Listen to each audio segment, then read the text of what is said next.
Hello and welcome to the T2 podcast. That is the ToonamiTube podcast. I am NPH Neil Patrick Harris here with John Cho in the Harold and Kumar Cyberpunk anniversary. Oh, you son of a bitch. I guess this is somewhat connected to our last episode that no one's ever going to hear, or possibly they'll hear at some point. Well, if people want to hear 4 hours of us discussing Cowboy Bebop, the Netflix series, unfiltered, unedited, and uncensored, then let me know in the comments below and maybe I'll post that.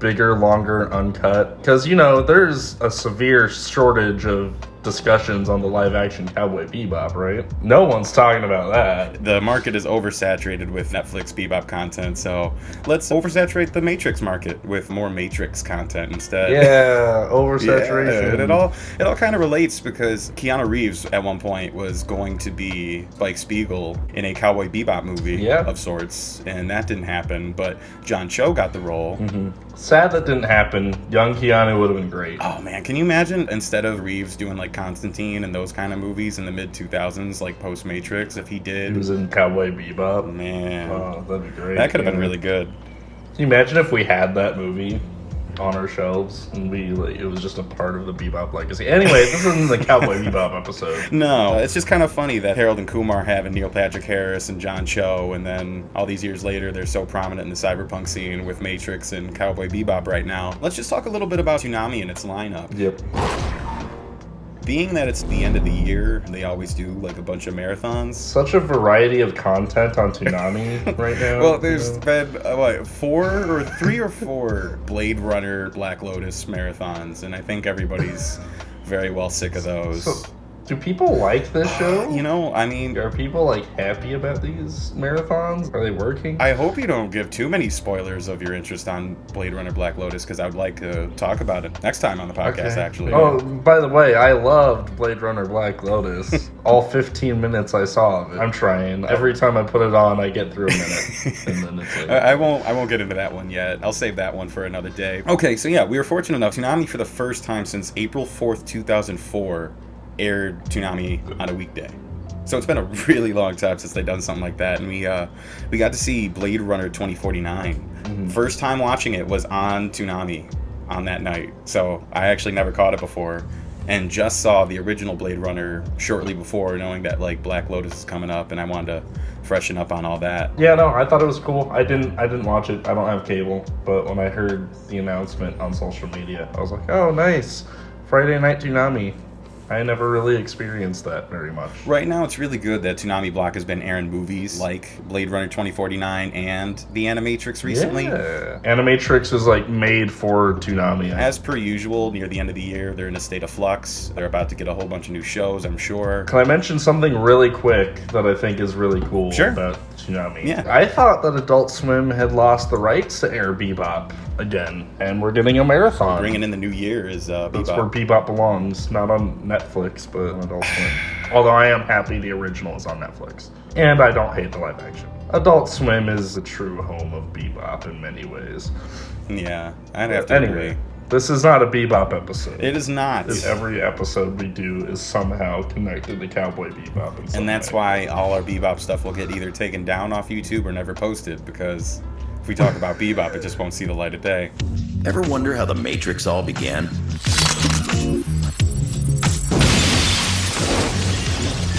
The Animatrix is up next.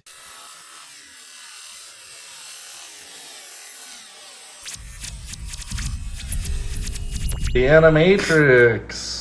So yeah, the Animatrix, interestingly enough, the Animatrix on Toonami and even Adult Swim back in the day, from what I could tell, they air these segments in a different order from the theatrical release. Well, there was no theatrical release of the Animatrix. It was direct to DVD. They did theatrically show the final flight of the Osiris, oddly enough, in front of the movie Dreamcatcher. Yeah, and actually, have you seen Stephen King's Dreamcatcher by chance with the shit weasels? Seen reviews of Stephen King's Dreamcatcher. I have not seen Stephen King's I actually did see that movie at the drive-in when it came out when I was a kid. I can't remember if I did see the Animatrix bit before that, because it was at a drive-in, so it's not like a conventional theater. But I did like the shit weasels. Morgan Freeman with those bushy caterpillar eyebrows. Classic. Yeah, but anyway, back to like the order of the segments. I don't know if they were originally aired in a different order, but it sounds like the order it was aired in this time was possibly the order it is on HBO Max, which is where I watched it. Yeah, where instead of starting with Final Flight of the Osiris, that's the one that they close it out on, which I actually think is a better place for that because it leads like more directly into Reloaded. Yes. And yeah, we'll discuss that more as we go along through these bits slightly. But yeah, no, that's how Toonami aired it as well, with that being last. And I actually think that's a good capping point versus like the DVD ending that is super depressing, ends on a bummer. Growing up, I did watch this. Like, I have the DVD of the Animatrix, and this would be the thing I'd watch the least because I used to think it was really depressing as a kid. Yeah, it's some of it is not easy to watch for sure. And I guess I kind of had a similar opinion of it growing up. And a lot of it's like a lot darker and just like more adult. For myself, like I said, I had the DVD. I thought it was totally depressing as a kid, but nowadays I think it holds up better than the sequels, if I'm going to spoil that now. Yeah, absolutely. I'm a big fan of anthology stuff and seeing a lot of different animators. Huge fan of animation, of course. Really want to see a lot of people getting to take this universe and put their own spin on it. Yeah, as far as my most recent watch of the Animatrix, this might be my favorite of these anime anthologies based on large IPs. Because obviously when you watch The Matrix, like, it wears its anime influence on its sleeve. That's something everyone talks about. Yeah. It is the most fitting to have an anime anthology.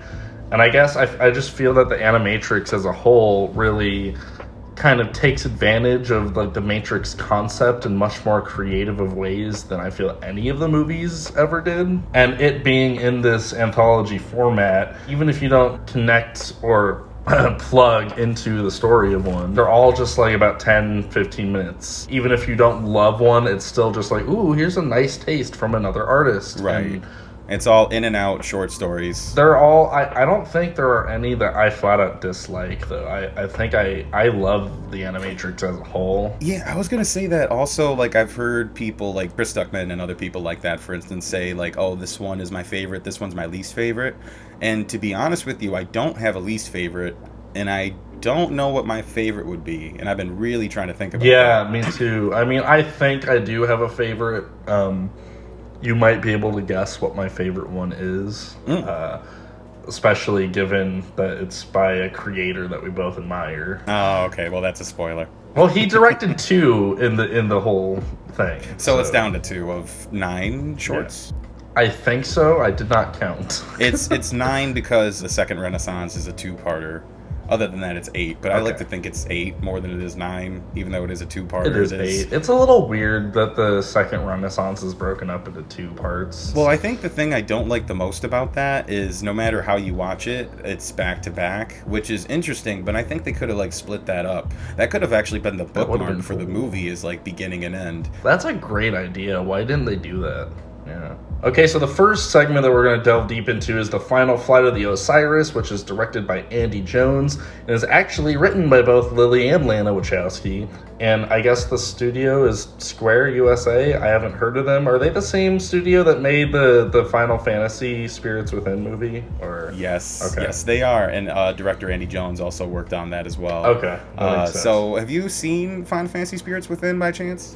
I watched some of it when I was really young, and I don't remember liking it as a kid. So yeah, I remember it being really dry and not feeling like Final Fantasy at all when I saw that as a kid. I was super disappointed by that. This, on the other hand, I thought this was great. Funny enough, I think this is my least favorite segment of the Animatrix. I could understand that, and I hear a lot of people say that. Okay, so it's great CG, but it doesn't hold up. A lot of people have said that it holds up. I don't think it does. It definitely looks like a video game cutscene. And this one, I feel, has the most dull story and characters.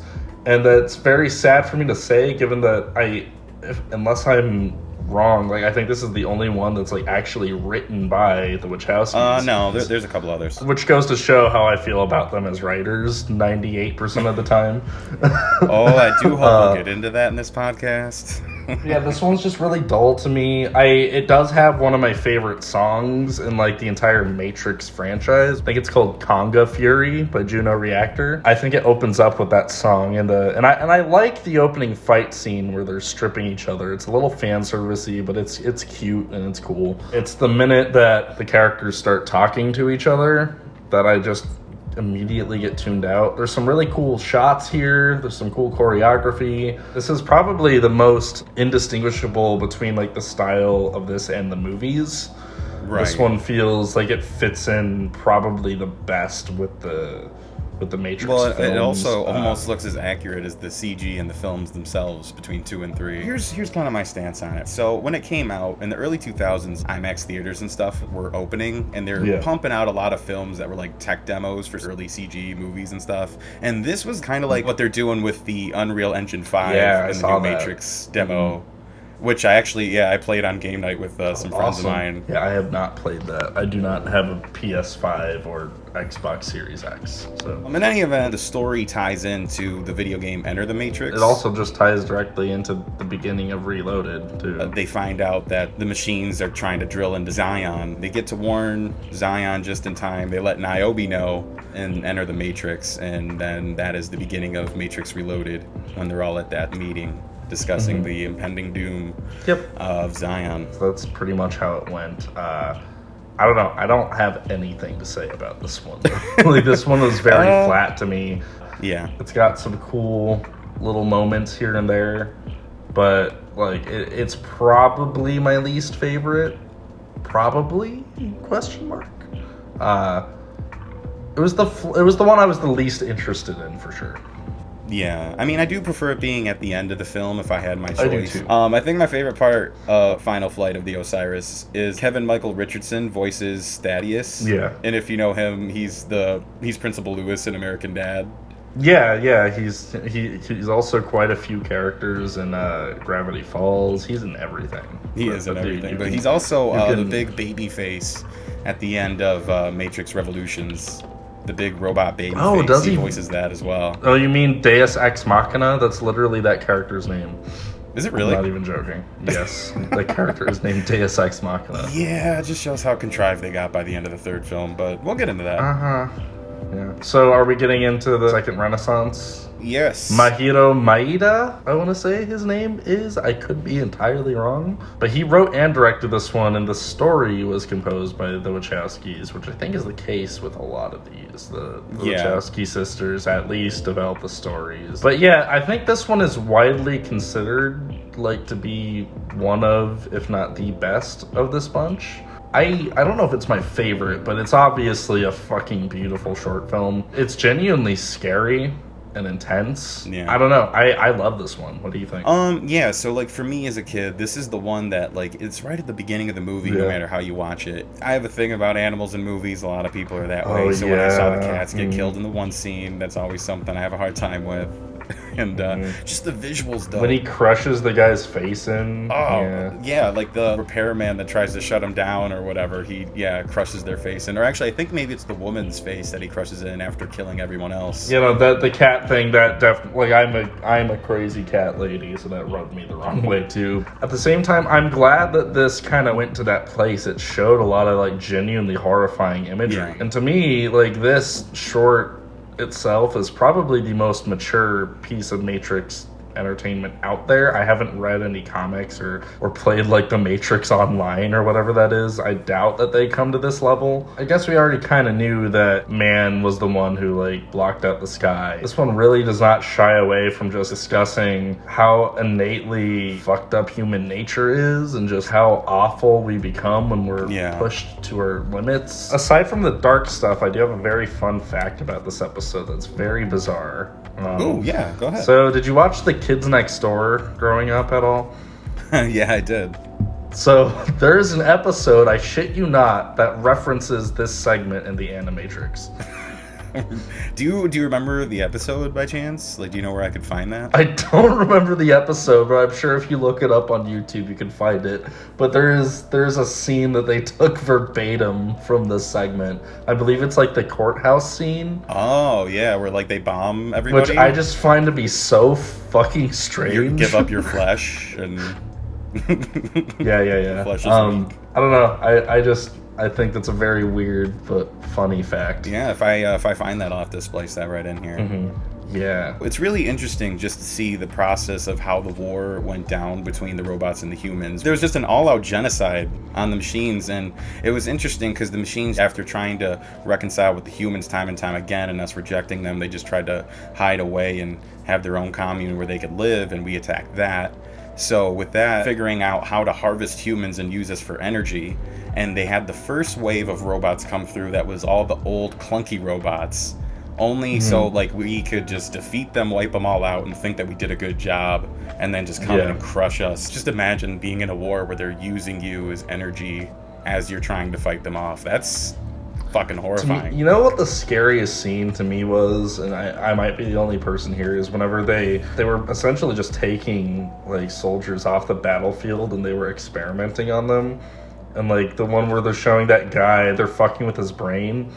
Like they make him laugh, they make him cry. And it's genuinely horrifying to me on like an existential level to see them just like playing with him like that and see him regress to that type of being. Just really fucked with me. It reminded me of, there's like this old PC game and this old short story by Harlan Ellison, if I'm saying that right. I have no mouth and I must scream. It really reminds me of the visuals and themes of torture that had. It just reminds me of that. I'm not sure if you're aware of that one. I'm not familiar, no. Yeah, no, just this one's eerie. This is definitely one of the ones that, as a kid, made me think twice about watching Animatrix over 2 and 3. Yeah, and like even this last time I watched it, because I remember I sat down, I'm like, yeah, I'm gonna watch the Animatrix, you know, all in one sitting and shit. Then I watched Second Renaissance, and I was just like, oh, geez, I need to watch something lighter for a while, you know, sort of thing. Well, it did its job then. Yeah, no, it's genuinely like masterful filmmaking. Really well done. Made by Studio 4C, which I forgot to mention. Most of what they produce looks pretty great, so no surprise.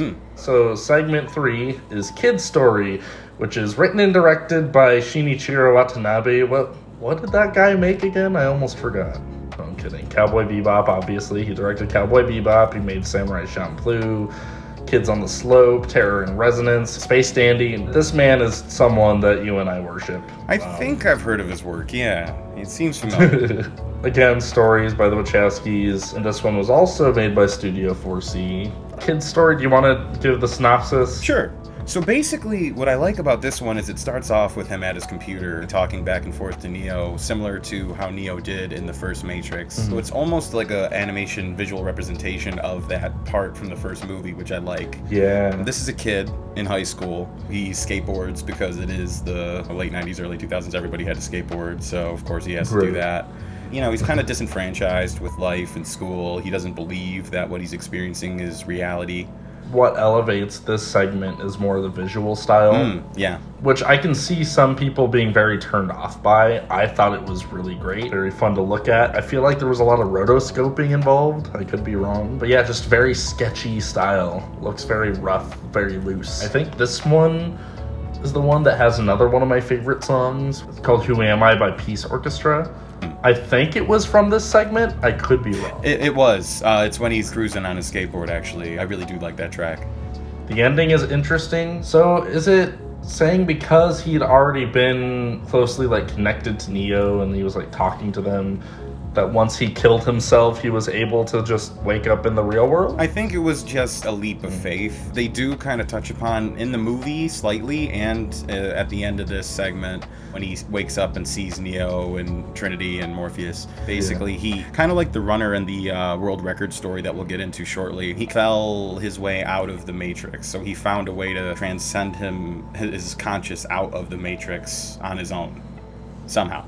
This has a pretty dark message for kids in school who are like disenfranchised with like life. It has him jumping off to his death at the end, which is probably not a good message at the time. You know, this is coming off of Columbine and things like that. But for me as a kid, this was my favorite story. I really vibe with the visual style of this. This one also has like just a genuinely terrifying moment for me, which they have at the beginning and end of the episode where you see like the perspective of him falling, but like mainly just when you see him like about to hit the ground and like you see like the gate all up close. It's just chilling. This one also ties into Reloaded. The kid character does appear in both Reloaded and Revolutions. They even make direct reference to this segment in Reloaded. Neo's like, "You saved yourself, kid." They were talking about this segment, and I think that's kind of cool. When I was a kid, the art style of this really reminded me of the music video for Linkin Park's Breaking the Habit.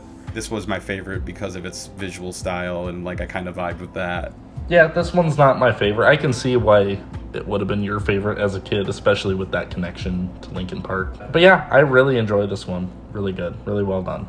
And I feel like that's what I'll have to say about most of these. The next segment is Program, which is written and directed by Yoshiaki Kawajiri. Sorry if I mispronounced that. Essentially the creator of Ninja Scroll, Vampire Hunter D Bloodlust, among other things.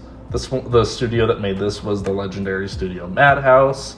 I love this segment. I think the segment's awesome. Yeah. So basically this one starts by taking place in like feudal Japan. It's a training program, and we have our main character named Sis, is that right? I think. They run into one of their allies named Duo. As they start sparring, they start talking about what it was like to have existed before taking the red pill and pining over going back into the Matrix. The conversation kind of starts as if Duo is trying to enforce onto Sis, "You're here for a reason," but as the conversation kind of goes on, you find out that Duo was actually trying to get Sis out of the Matrix with him. Yeah, he was trying to pull a cipher, Yeah, pull a cipher. Basically, they have a fight, and it all turns out that this is a training program to test someone's loyalty. This is like one of the more impactful ones for me in terms of getting a good short story out there. The writing is so strong here, and like to me it better explained to me why someone would want to go back on this decision and why someone would want to take the blue pill than I'd say even the first Matrix did. The whole thing is essentially just like an escalating conversation that just gets more and more intense as it goes along. They very quickly get you behind these characters. It's not even necessarily that you like know their characters, it's just you understand what they stand for, and the acting is very strong here. So I'm not sure if this is true or not. When I was watching it, the voice of the guy sounded very familiar. It is Phil Lamar, who is Samurai Jack. Phil Lamar, amazing guy. I met him, by the way. Oh, you did? Yeah, I met Phil Lamar. Humble brag. Met him at Phoenix Comic Con when I was like, I want to say 11 or 12. Super sweet guy. As far as the whole thing with Duo or Phil Lamar, I love in this that he kind of had his vamp voice from Metal Gear Solid 2. It's kind of got that deep vampiric tone to him. In this, he has his samurai getup kind of looks like the beginning of Samurai Jack Season 5 when he's in that getup, and he even slices the mask, the face of the mask. I'm wondering now if that's an homage to the Animatrix in Season 5. That would be awesome. I didn't even connect that. That's awesome. I wouldn't be surprised if it was a homage to that. But in general, there's a few Samurai Jack-like moments. Like, he even gets, like, a moment in here. The Jack scream, yeah, right before the end. Yeah, Program's great. One of the stronger ones in this bunch. Yeah, this one definitely is one that helps tie this whole package together. If it wasn't for this segment, I would definitely think not as highly of the Animatrix as I do. When you hear anime Matrix anthology, this is the type of one that you want to get out of that. It explores a Matrix concept, takes it a little deeper, and it also just explores it in an amazing anime style. So to move on to the next one, World Record was directed by Takashi Koike. I don't know if I pronounced that properly. Takashi Koike.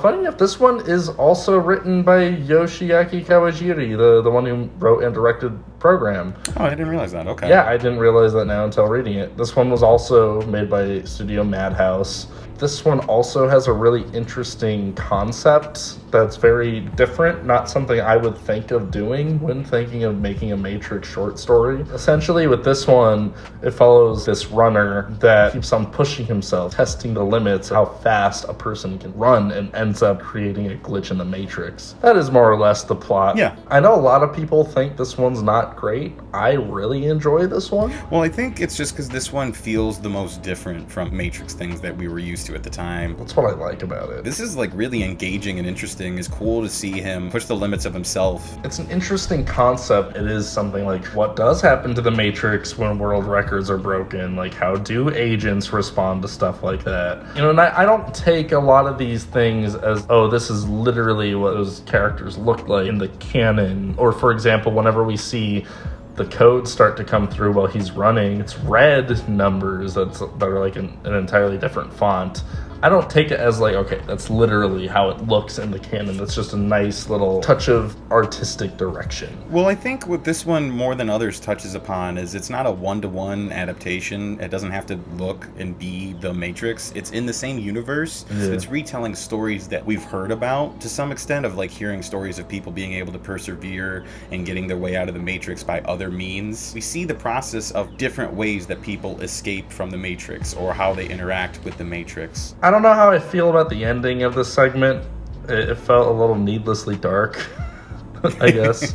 A little added jab of depression just to remind you that like, didn't work out for him. I was like, oh, okay. All right, thanks for that. Overall, it was really good. Yeah. That's all I have to really agree. have to say about it. You ready to move on to Beyond? Mm-hmm. So Beyond is written and directed by Koji Morimoto and also made by Studio 4C. I guess he worked on Kiki's Delivery Service as a key animator. He made shorts in Robot Carnival. Love the concept. This one actually visually might be one of my favorites. That goes all the way to the character designs, the colors and everything. Just has this very crisp look to it. It's a fun little adventure. This girl that loses her cat and they find a haunted house. We, the audience, know is a glitch in the Matrix. It's just a fun little romp. You get to see her and like these kids playing around, and that's really it for this one. It's fun to have this lighthearted segment in a film that's overall dark. Yeah. One of the kids' design looks very reminiscent to my avatar, so I kind of found that funny. Oh yeah, I thought that while watching it too. It's like subconsciously I already knew, like, oh, this is what it'll look like in 20 years. I thought that while watching it. I was like, oh, Yeah. look, there's trash.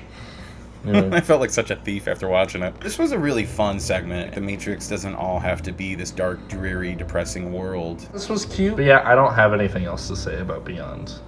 So, moving on, the next segment is a detective story, which is also written and directed by Shinichiro Watanabe. This is my favorite segment. That shouldn't be much of a surprise. I was expecting one of the two Shinichiro Watanabe segments to be my favorite, but not just that, I also just love film noir, and being a writer, I love like that type of narrative structure. Chris Stuckman said this in his review, and I totally agree. I would love to see a full film noir detective story like in the Matrix universe. Similar to Bebop, it feels grounded, but it's not afraid to have a sense of humor. Like when the cat like throws him his hat out of nowhere. Little moments like that. I think it was really cool to have Carrie Ann Moss return as Trinity and like be such a central part of like the climax of the segment. Love seeing more of Trinity or Morpheus or just anyone who isn't Neo in these series. Yeah. They're really interesting characters too. And in this, she kind of reminds me, she gives me like the Major vibes from Ghost in the Shell in this. I mean, the main character isn't the most interesting person ever, but as far as presenting this film noir story structure, everything just kind of falls into place naturally. The reason why this is probably my favorite is solely presentation and concept. I'm not going to act like this one has an amazingly interesting story, because I don't think it really does. This has just so much of what I love out of entertainment. And if I were to make a segment in the Animatrix, like if say I was hired to like make my own segment, I could see it being very similar to something like this. So like for me, where my favorite art style is probably still Kid's Story. Like if I had to think about it, I think that's my favorite. Yours would probably be Detective Story. Yeah. time to cruise on into the final story. So, Matriculated is written and directed by Peter Chung, most famously known for the animated CG Cartoon Network movie Fire Breather. No, I'm just kidding. Oh, I thought you were going to bring up Beyond Flux. That was the joke. Oh, I was going to say Fire Breather. I'm like, what the hell is that? You got me. He did make that. He did make Fire Breather, oddly enough. Okay. Which I never saw. Looks like shit. Some 2010 CG Cartoon Network animated movie that was oddly directed by Peter Chung. The joke was I was like leading you to think I was going to say Eon Flux. I both love and hate Peter Chung's animation style. Like, I love it, obviously, it's great. There's just almost this very fetishistic element to it that I don't know if I'm fully behind. And this is even present in Matriculated, where there's this sense of sexuality to his style that I almost kind of relate to H.R. Geiger, the guy who designed the aliens and stuff like that. And all the way down to like the sound design and the little ways the characters move. His style feels like the ASMR of animation, if that makes any sense. This is a really important one because in the first film, we see how Agent Smith is able to be converted into being a self-thinking entity. He has his own sense of autonomy. In this, there is a crew of people who are trying to wake up robots in order to not get them on our side necessarily, but to help them think for themselves and make their own decisions and give them their own autonomy and free will. I got a little bit lost. Like, again, one of the things with Peter Chung's styles, I find it kind of distracting. So between that and then when they get plugged into the Matrix or when they're interacting with the program or whatever was going on for like the majority of this segment, I think it goes without saying that the CG is very dated. I love the CG. This takes me back to like Lawnmower Man or Johnny Mnemonic or Mnemonic. Well, I mean, I get it from a nostalgia standpoint. I just can't say it was that aesthetically pleasing for me. Well, I think the thing about this that bums me out the most, so they try to convert this robot to helping us out, and they do. The humans get attacked by these sentinels. Everybody fucking dies. It's brutal. They kill the monkey. They kill the fucking cute little monkey. Well, he plugs in the girl and she rejects him. She would rather die than be stuck in the Matrix with him. So he's just there alone to like wait for someone to come by to maybe convert or someone to be a new friend or ally. It's really sad. It's super sad. It's a bummer note, and it's like, the Animatrix, the end. That's how the DVD release ends. You're fucking sad now. Just like, oh, cool, thanks. Yeah, very confusing that they put this in at the end. Like, it's definitely not a triumphant note to end on. Obviously, all the hand-drawn stuff is great, even if it is a little distracting. I have to say, like, once it cuts to the CG, it's probably my least favorite segment from a visual standpoint. I don't hate it at all. In fact, I think it is cool. I don't think there's really a bad segment in this entire movie. That being said, I just don't really care for it all that much. I personally don't find the concept to be super interesting. So you have a bit of the Chris Stuckman stance of the art style was distracting and the story didn't specifically grab you. I guess I remember him saying he didn't like it that much either. I don't dislike it, though. I think it is cool. Yeah, I really enjoyed it, but I understand. What are your thoughts on the Animatrix as a whole? If you could rate it. Well, I fucking loved it, honestly. I think this is one of the strongest, if not the strongest, anime anthology movies based off of an existing IP. I think it takes the Matrix concept and does more interesting things with it on a conceptual level than the movies ever really did. I loved almost all the art styles here. Yeah, my last watch through of this, it was very strong. I really love this. I would give it probably an 8 out of 10. For myself, I would also give it about a 8 out of 10. The story at times really focuses on the negative, and I guess Matrix is supposed to be that depressing story in a way. Overall, the Animatrix is solid. It's a product of its time in a lot of ways. They're really caught up in that hype train of Matrix in the year 2003 with the releases of video games to movies and Animatrix. But I feel like out of everything that came out in that year, this holds up more than any of those other projects. Short of perhaps like the first movie, this is probably my favorite Matrix entity. Yeah, I agree. Flattery will get you everywhere. I'm not here to flatter you, I'm here to save you.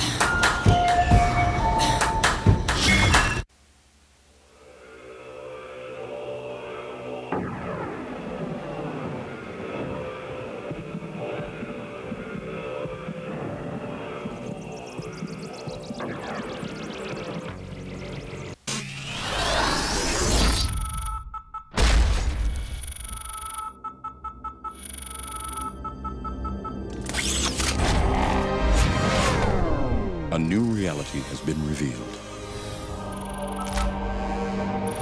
The Samsung Matrix phone. Answer the call.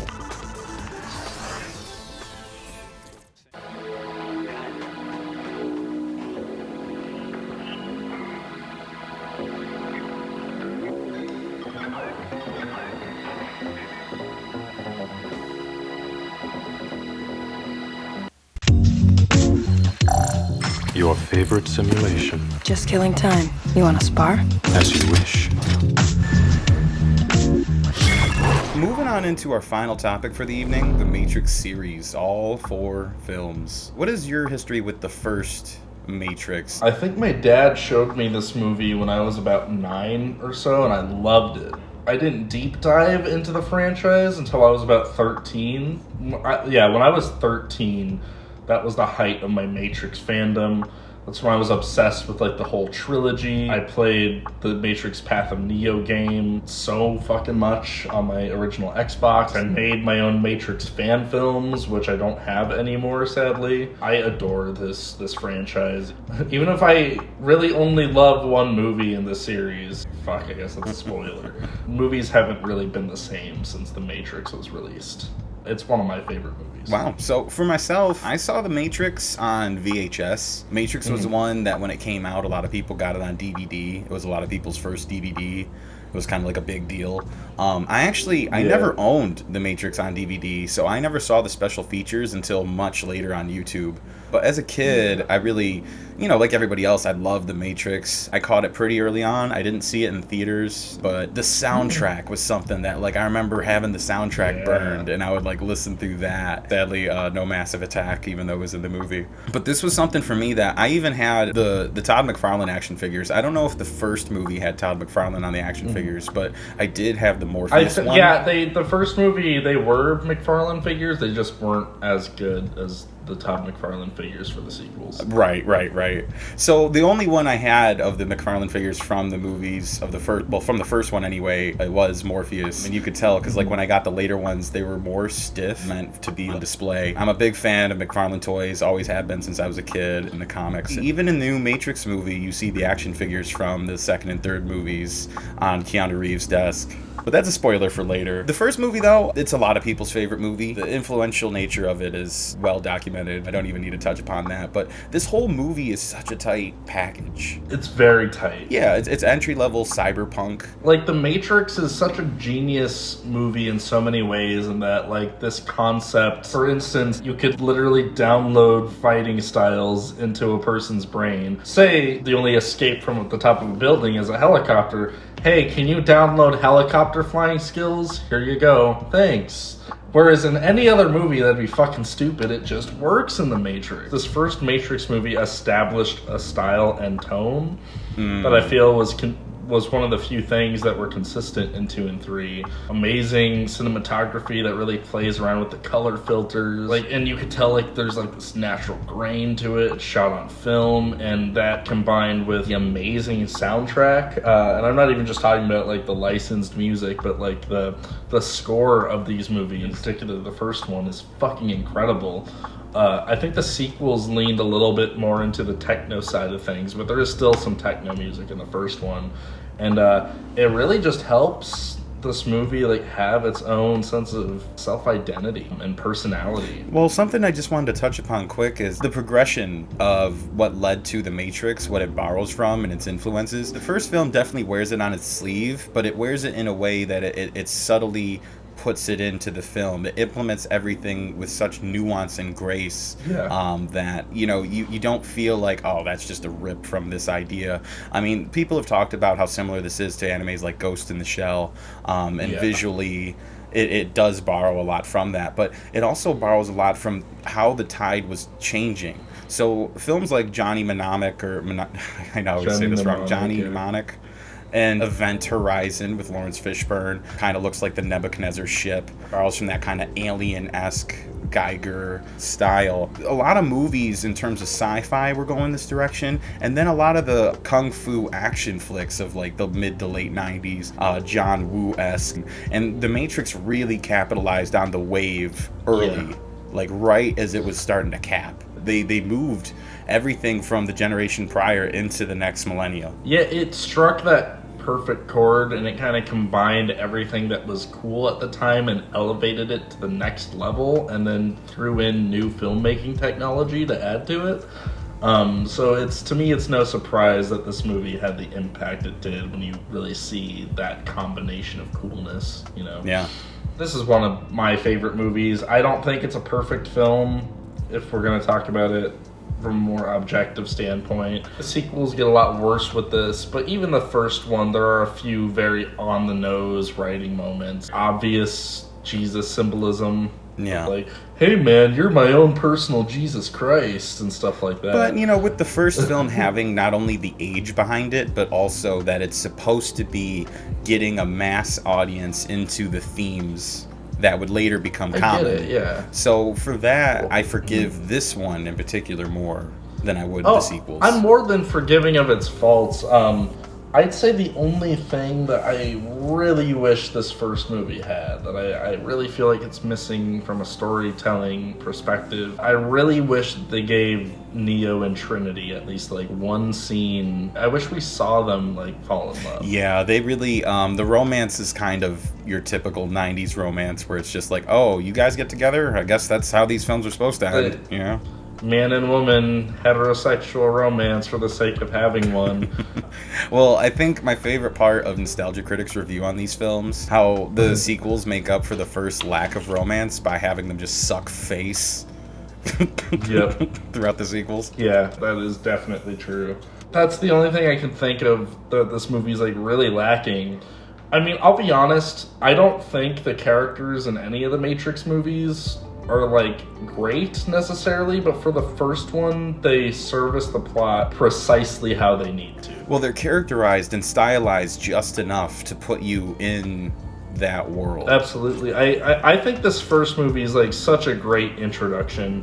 Again, it just moves at such a quick pace, and even though there's not really all that much action for the first half of the movie, it's so interesting and it's so gripping, and you're just so eager to learn more and more about this world. Yeah. Every step that's in the first Matrix film seems purposeful. Like, there's nothing in this film that I'm like, oh, they could have cut that. Oh, that seems like filler. Everything leads to such a logical progression, and Alice in Wonderland, in that vein, in that style, has you go down the rabbit hole and follow these characters or Neo through this experience of being welcomed into the Matrix. You know, as much as like I do think this is a great script, the direction and the acting like elevates it, and in particular with Agent Smith, the way he's written in any other movie, I feel like he would have been a boring robot villain. Hugo Weaving's performance is just so like almost Shakespearean. Yeah. I'm not going to pull a deep word out of my ass. It's a very good performance. Agent Smith's character arc is probably the most interesting to me because he was a program that wanted free will, and he broke away from the machine and he raged against it, if you will. Anyway. Okay. Nice one. Great antagonists. His fight scene with Neo in the train stop area, that might be my favorite action scene in the movie, possibly in the whole franchise. Out of 10, what do you give it? So in my heart, it's a 10 out of 10. Yeah. Into The Matrix Reloaded. So what were your initial thoughts? Oof. A lot of people seem to consider this one to be the best of the sequels. I disagree with that. Oh, okay. The movie's honestly really boring. I think the movie's up its own ass. Oh, yeah. So much of the time. I love a lot of the themes that they're talking about, but they really just talk about them. Hey audience, this is a philosophical concept that exists. Aren't we smart? And they go out of their way to make characters explaining very basic plot points sound like they're reading like Shakespeare or something. Hack the Movies kind of made mention. The first Matrix film, when they had long dialogue to exposition you to death with, it was accompanied by visuals. It didn't really feel like you're hearing all this boring dialogue. And when it's new, it's that much more interesting, of course. But in the sequels, they're just sitting down and exposition dumping all over you. Well, with the first movie, I never thought any of the exposition was out of place or boring. I always thought what they were talking about was interesting, and you're right.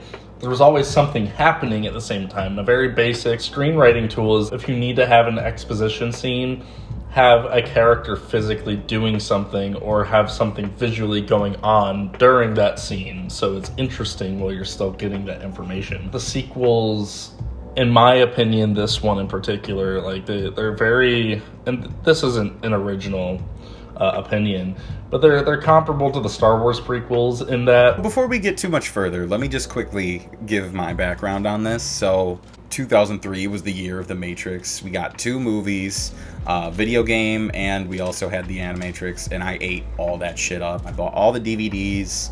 I rented the Enter the Matrix and would later buy Path of Neo. I'd play the games, I'd watch the movies, and Reloaded was the one that I did see in theaters. I thought the sequel was awesome, and I didn't see anything wrong with it at first, but it wasn't until I got it on DVD, and especially by the time I saw the third one, that there's a lot of filler. To me, the second and third film could have been one movie, and it would have been a solid film. Yes, I have the exact same opinion. Yeah. You stole that from me. Most of that really consists of just focusing on Neo and the crew of the Nebuchadnezzar, and not focusing on so many of the additional characters that we get a lot of time with, but we don't really know. They spent a lot of time with the guy who replaces Tank and Dozer, even though we don't know anything about him as a person. So funny enough, that character Link, I actually think he's like the most entertaining character in both the sequels. People like him, but I don't find him interesting. I think it's solely the actor. I think the actor is great and super charismatic and funny. Most of the characters, even the main 3, I find them to be fucking boring. I don't know, like everyone's just so dull and flat in these movies, so it's just refreshing to see someone with personality. I don't know. We were talking about Smith with the last one, and I guess you kind of went into,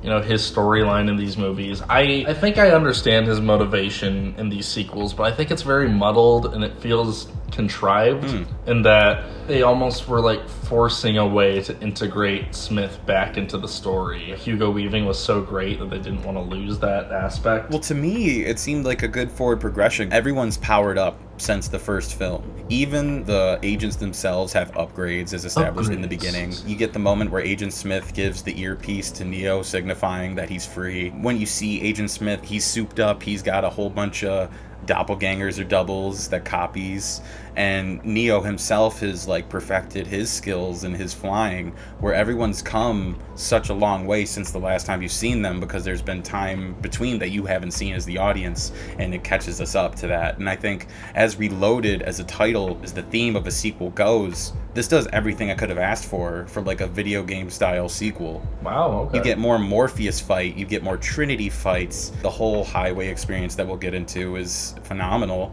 So there's a lot of good in this. See, I'm not going to act like this is a terrible movie, because I don't think so. What I said with the first one is that there is a style and atmosphere and personality that does carry through to these 2 sequels. I personally think it's a really boring movie overall.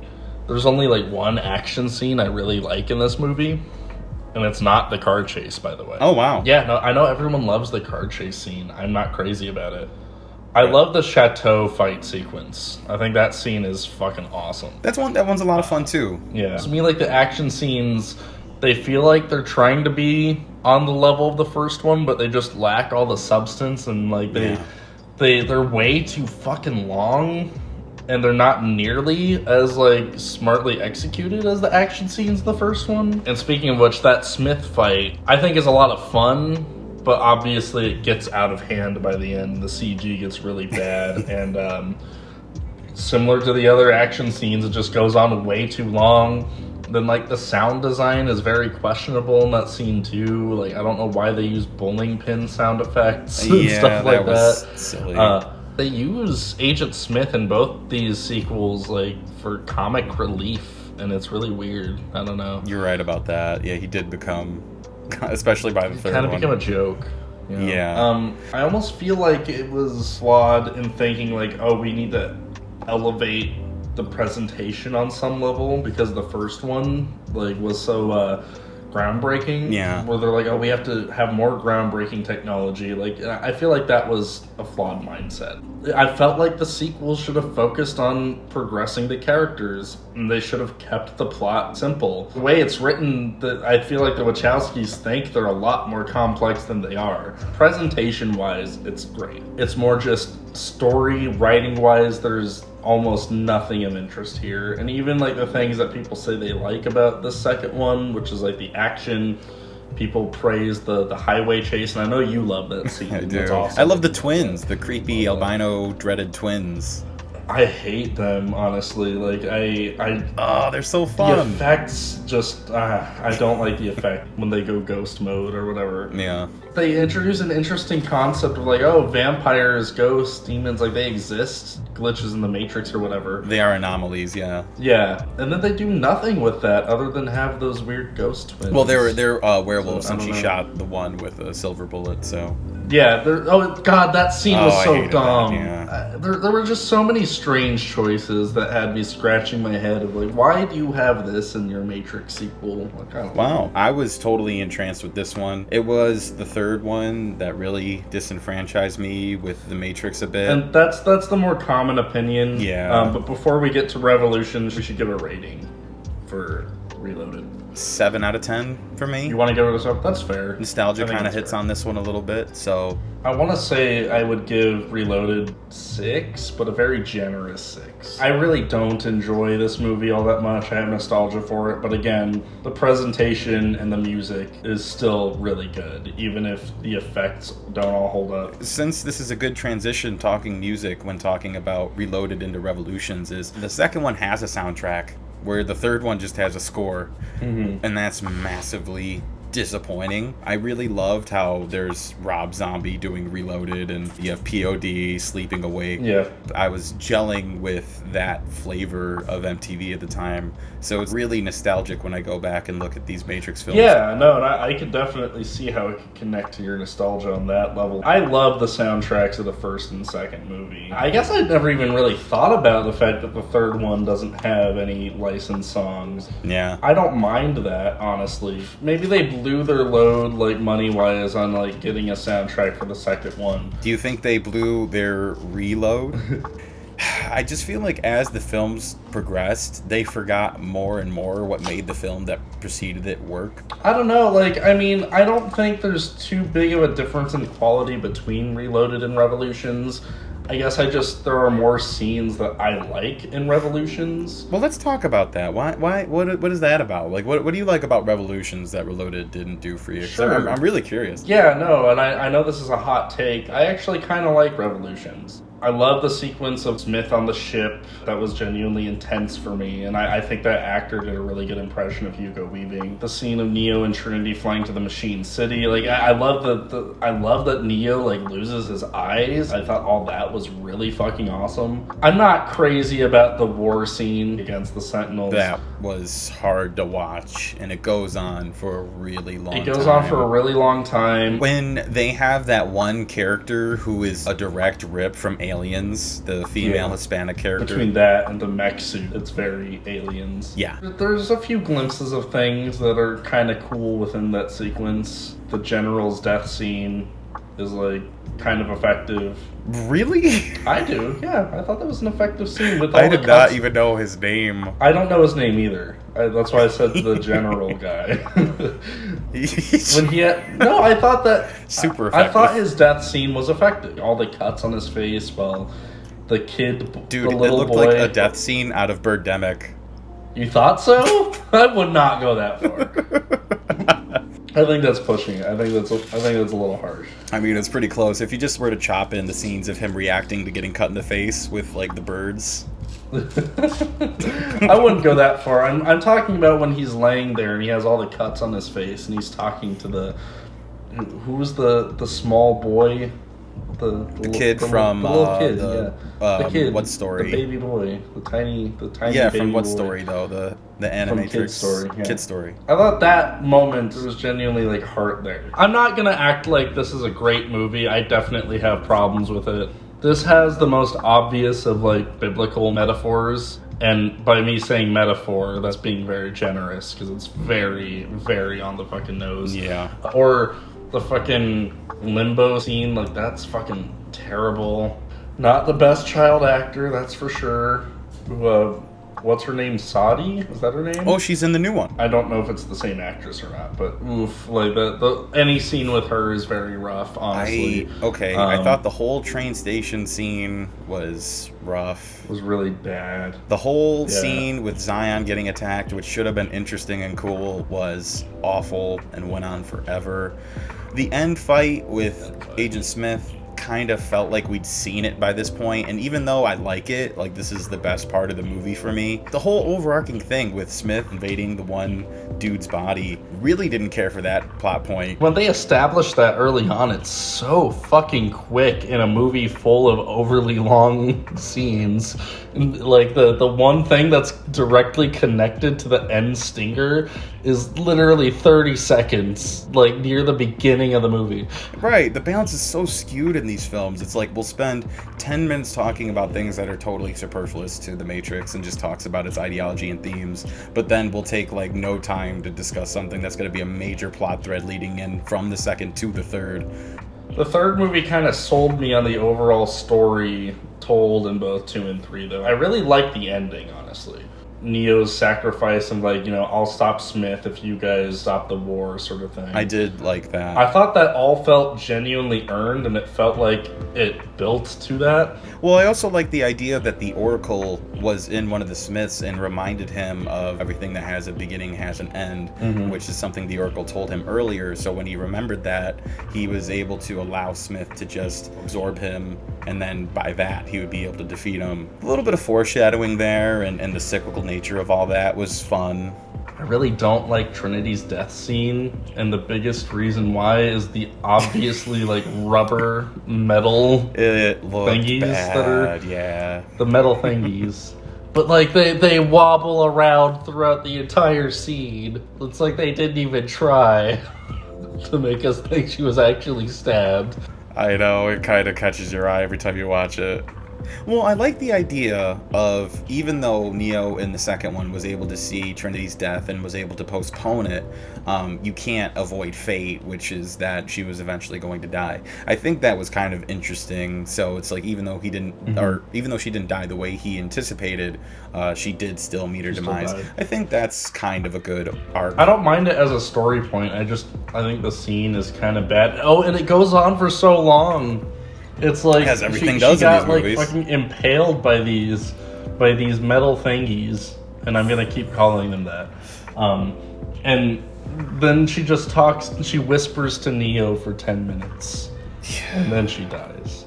Do you have and it's like, come on, anything else to say about Revolutions? We haven't even talked about any of the side characters like Jada Pinkett Smith or anything like that. Yeah, because what characters? Well, Jada Pinkett Smith, she was a character in Enter the Matrix, the video game. So yeah, no, I know. It's kind of fun when you see her in the movies. I played that game when I was younger. They needed more scenes of her crew doing things in these movies, like side missions. For movies that focus so much on other people to do nothing, why not have some more side missions with them? So then when you play the video game, it's like, oh yeah, like in the movie. Like, we barely get that in this. Well, didn't the video game come out, like, before? It did. Or something like that, and it's meant to kind of lead into Reloaded? Yeah, okay. yeah. We've got to give our ranking, our rating, right? Yeah.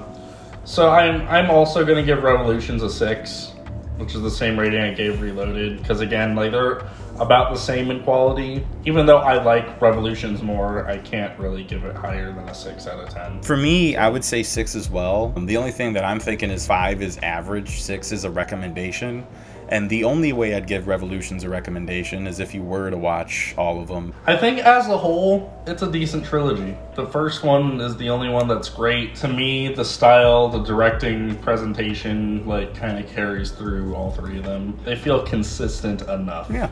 Well, moving on into the final title with a redundant pluralized title, you know, Revolutions, Resurrections. Yeah, the Matrix Resurrections, like, similar to how surreal it was having a new Cowboy Bebop. I find it very weird that we live in a world with a fourth Matrix movie now, and I don't know how to feel about that. Straight up, there are certain elements writing-wise that I think improve on the older movies. The one thing that did stay consistent through the last three, which was the personality and the directing style, that's completely gone here. Most of the performances in this movie I feel are great. It's not the performances that are bad. I feel it's the story, it's the writing.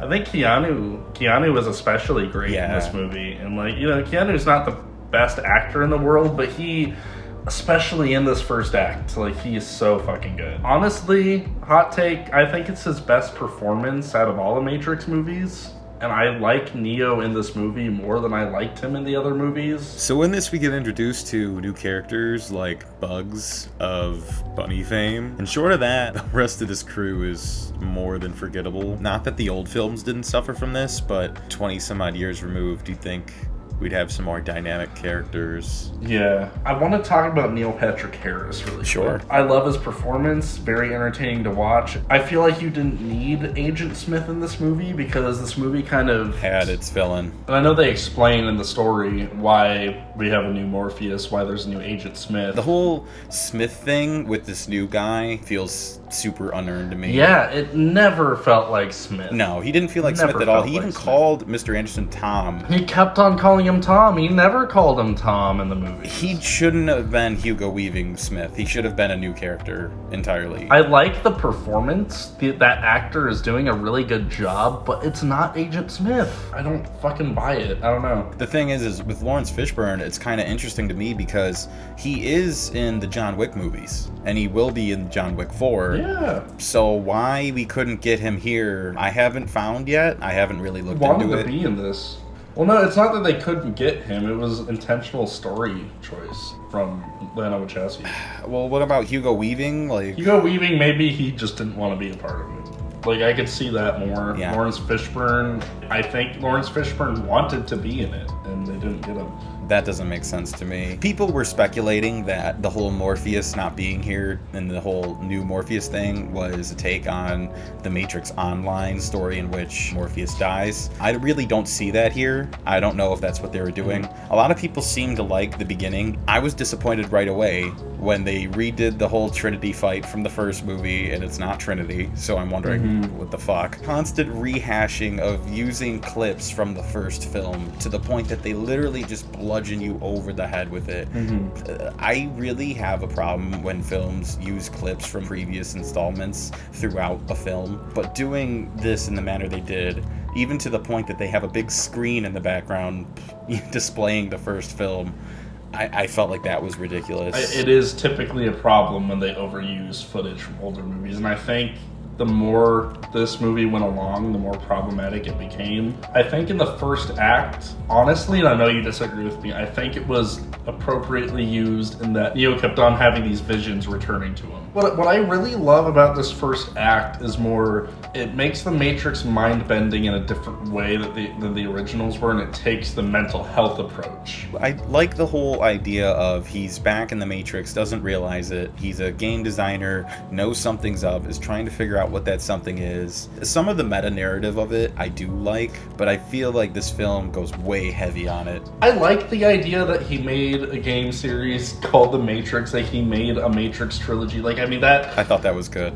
Yeah, so overall, the meta stuff kind of works. The one Warner Brothers line went just a hair too far. At that point, it felt like Jay and Silent Bob Strike Back to me.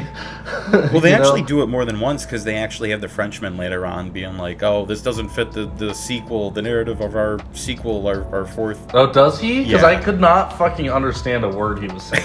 So. Yeah, that was not a great scene either. I love all the unreliable narrator stuff going on with Neo. That was, to me, a very genuinely interesting approach. Most of the action scenes in this film don't work for me. The one that did work for me is here at the beginning, where Morpheus is introducing himself to Neo and they have the whole mirror spot. Yeah, that was cool. A big gripe I have with this movie is in previous films they had to get to a phone. It was a chase, it was a means of escaping. And in this, they can just like unjack from the Matrix at any given time on a whim. That really just takes the sense of urgency out of this film. Something like the whole movie's guilty of is the stakes really don't feel there. Yeah, definitely. My biggest problem with Resurrections is that it lacks style.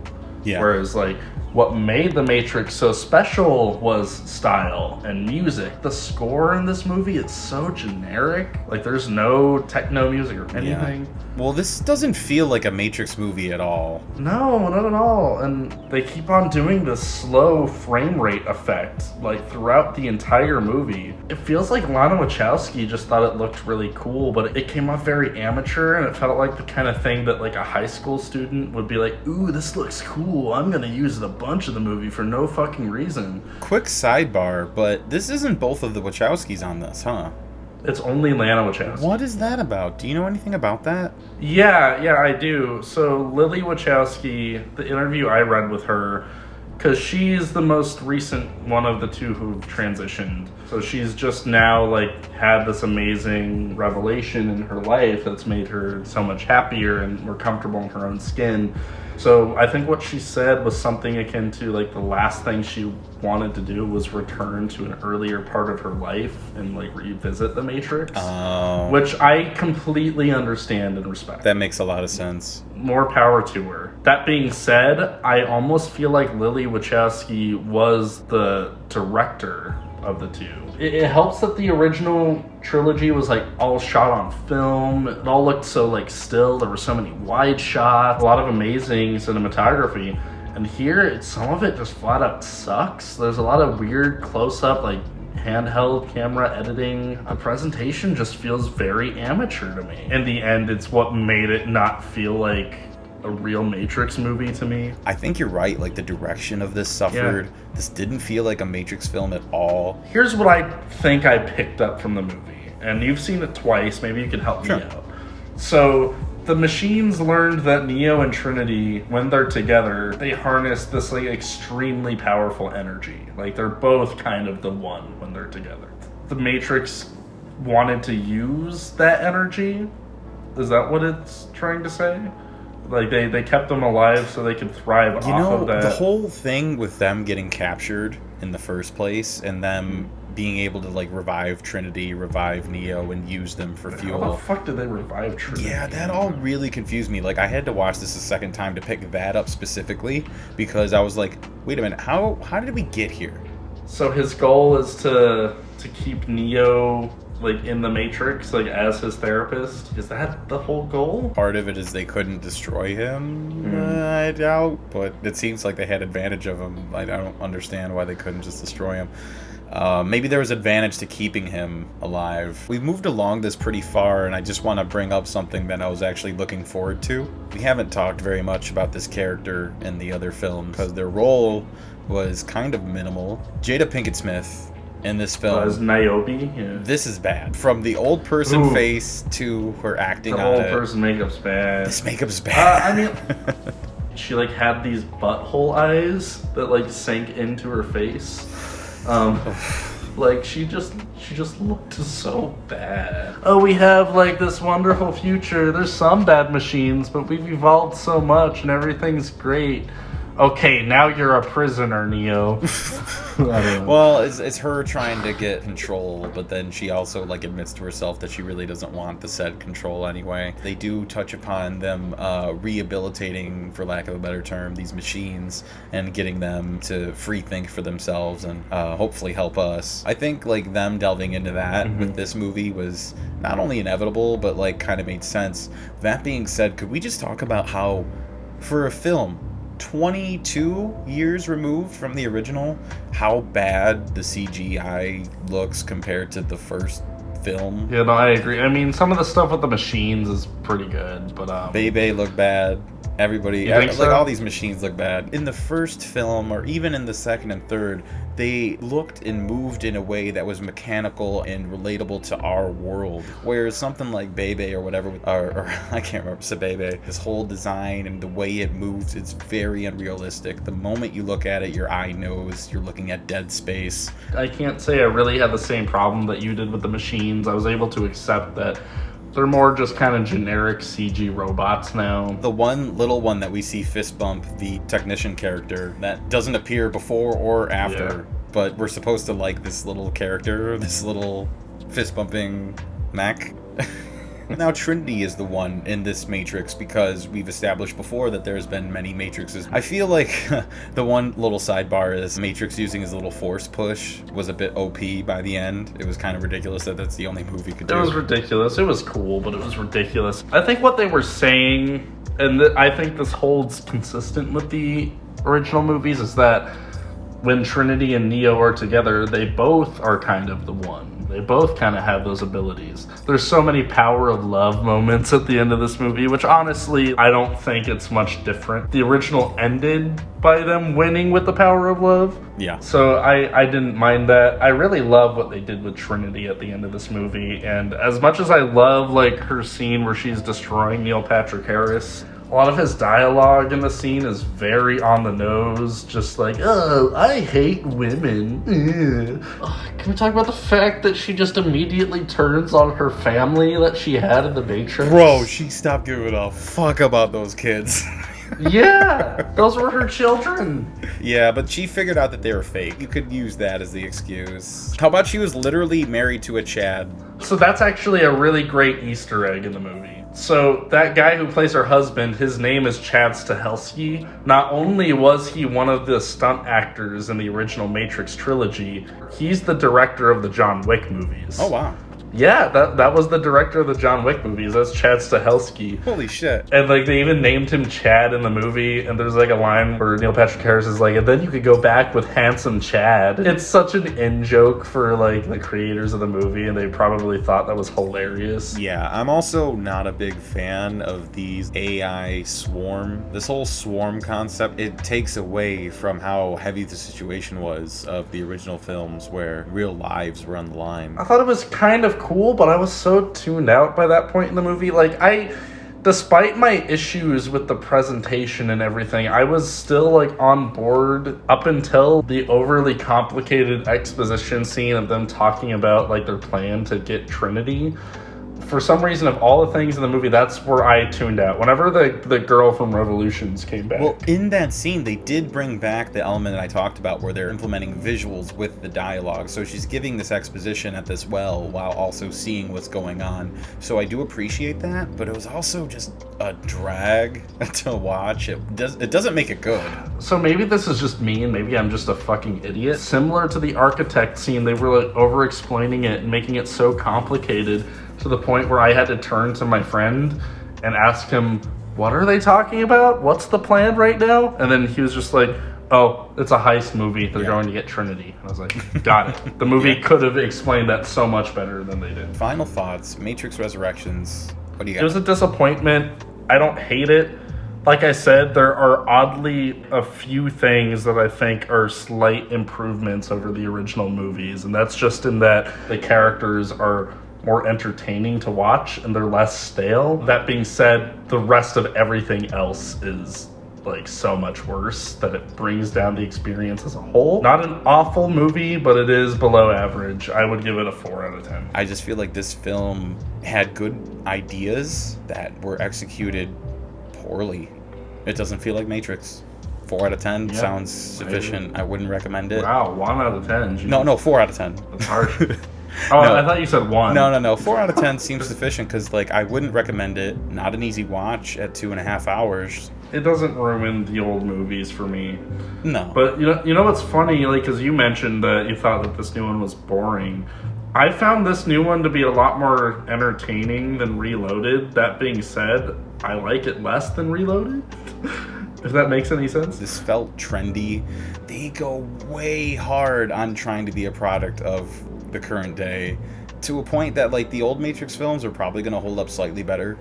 It's so weird. Like they have so many references to the current. They bring up Wikipedia and Facebook with the Frenchman. They go that hard. So I didn't understand one word that the Merovingian said. I thought that he was speaking French the entire movie. Honestly. No, not at all. I don't even know if he spoke French at all. Well, like I saw it in the theater when I didn't have subtitles on, so right. I didn't understand one fucking word he was saying. Was he really talking about Facebook? Yeah, he brings up Facebook and Wikipedia specifically. You guys spending time on your phones, we used to have conversations. The Frenchman just has a full-out boomer rant. Wow, I never fucking even, I thought he was speaking French. That's fucking hilarious. And fake Agent Smith, I forget what the line is, but he says OMG towards the beginning, and it pissed me the fuck off. Well, it's so funny because he says OMG while looking outside, and then later when he picks up the gun to have the shootout, he's like, oh my god. It's like, fully realized. I didn't even know. He doesn't have to use the abreves. With all that being said, and now that we've covered everything Matrix, before we get into our plugs, I do have a bump of the week. I think I know what this is. You should of all people know what this is. Yep. I found you through this video, and from there we had been collaborating now for 6 years, on and off, more or less, at least keeping in touch. Yeah, absolutely. Yeah, we've been like online friends because of this review. Yeah, but if you are listening to this right now, just know that you wouldn't be if I did not make this review. So I guess it is fitting that we watch it. So let's cringe together, right? Well, let's get to the really fun part. So here is the Matrix Path of Neo game review for Toonami. Man, sometimes I just wish I had the ability to dodge bullets. So I checked out the Matrix Path of Neo for the PS2. And let me tell you, whenever you dodge bullets in this game, it totally kicks ass. This is a really good game, especially for a movie title. I mean, sure, there are some bugs and glitches along the way, which do make it frustrating. But what frustrates me the most is that you have to play through probably over an hour of training before you get to the fun part. I mean, come on, if a game wants to be fun, it should be fun from the get-go. There's also a couple confusing puzzle levels along the way that I don't really think belong here. Not really my kind of thing, but if that's what you're into, then this is right up your alley. Oh, what was that? The fun part of the game? Yeah, once you get to the fun part of this game, man, it's really fun. It has a great kung fu combat system and even is a great third-person shooter whenever it wants to be. So yeah, if you're a fan of the movies, you're going to be a fan of this, because you get to play through all your favorite scenes from 1, 2, and 3, and even some scenes that you never even encountered watching those movies, including an all-new alternate ending.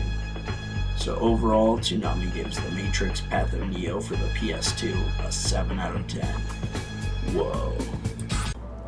That's a good end tagline, actually. Just whoa. Like, I almost feel like I should have made it, now I know Kung Fu, or something like that. Yeah, that would have worked too, but I think whoa works better. Like, that's a big line. Yeah. Actually, I didn't realize the whoa line comes from the first Matrix. Yeah, where'd you think it came I just from? thought it was something he did. And then, like, I knew it was in the first Matrix, but I didn't know that was a line that people recite. It was between him and Bill and Ted, as Ted Theodore Logan going, whoa! I'm not ashamed of this review. Obviously, there's some really cringe lines. But this review was a labor of love. For a while after I had beaten the game, I just had in my head, like, oh, I wish there was a Toonami review of this. And I decided to make it, I guess. Obviously. To wrap this one up, do you have any plugs that you'd love to drop before we finish out here and go into what we have for next time? Same thing that I plugged last time, but I guess there was no last time because we never posted our last video. There's a short film on my YouTube channel called Hookup that me and my friends made recently. We made it for Halloween, actually, but that is up on my channel. Just my name, Brandon Menino. So just look up Hookup Brandon Menino, and you will find that. But make sure you type that in on YouTube. If you type in Brandon Menino Hookup elsewhere, you will find some of my NSFW content, probably. So, as for myself, as far as plugs go, I'm right now working on a lot of projects that are kind of holdovers from 2021. I had also done a video for Halloween where I did a YouTube short review of Cowboy Bebop the movie. Yeah.